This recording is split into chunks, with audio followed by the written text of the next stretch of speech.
Chittagong road Narayanganj সড়কটি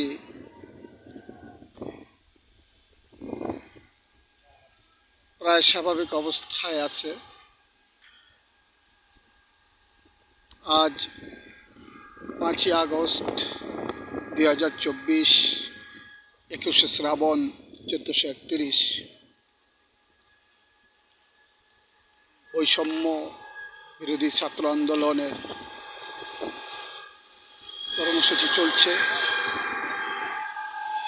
তবে পদঘাট স্বাভাবিক দেখা যাচ্ছে। ভুক্তভোগীদের প্রত্যাশা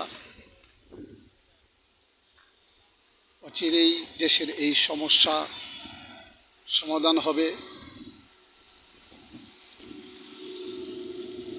বাংলাদেশ সরকার ও বৈষম্য বিরোধী ছাত্র আন্দোলনের ভিতর একটি সমঝোতা আসবে, এটাই প্রত্যাশা করছেন অতি সত্বর। ধন্যবাদ।